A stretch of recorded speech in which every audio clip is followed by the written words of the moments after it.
Baiklah, kami dari kelompok 2 akan mempresentasikan mengenai materi teori humanistik andragogi oleh Patricia Cross.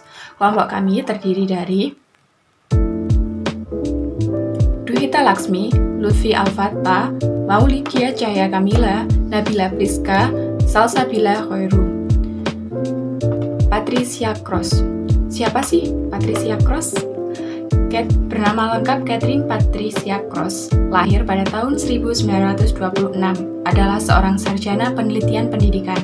Sepanjang karirnya, ia telah menjelajahi pendidikan orang dewasa dan pendidikan tinggi, membahas metodologi dan pedagogi dalam hal perbaikan dan kemajuan dalam sistem universitas.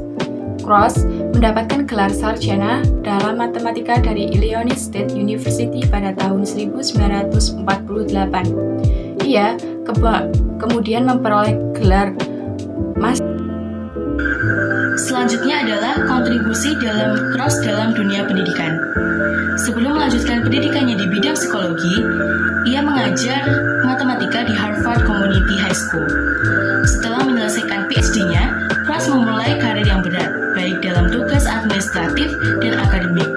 Dari tahun 1959 hingga 1964, dia adalah dekan mahasiswa di Universitas Cornell dan menjabat sebagai direktur program perguruan tinggi dan universitas di Educational Testing Service di Princeton, New Jersey. Lalu pada tahun 1966, ia mulai bekerja untuk University of California, Berkeley sebagai pendidik untuk pusat penelitian dan pengembangan pendidikan tinggi serta sebagai ilmuwan penelitian dan psikolog untuk Educational Testing Service. Pada tahun 1980, ia mulai mengajar di Harvard Graduate School of Education sebagai profesor pendidikan. Pada tahun 1988, dia kembali ke Berkeley untuk mengajar sebagai profesor pendidikan tinggi hingga pensiun pada tahun 1995. Dia mempertahankan status emeritus di Universitas California, Berkeley. Poin selanjutnya adalah teori-teori yang dikemukakan.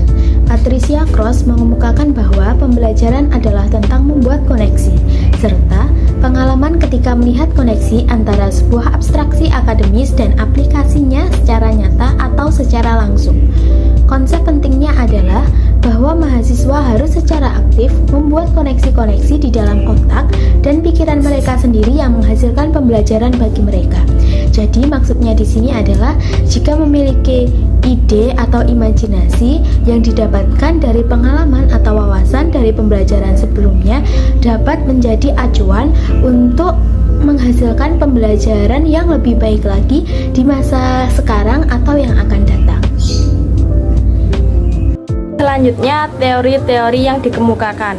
Yang pertama, pengalaman dan pembelajaran yang didapatkan dapat memecahkan permasalahan atau solusi yang timbul dalam kehidupan. Yang kedua, ada bekerja sama dalam penyelesaian sebuah permasalahan, saling bertukar informasi, dan saling mendukung agar pengetahuan yang didapatkan semakin bertambah.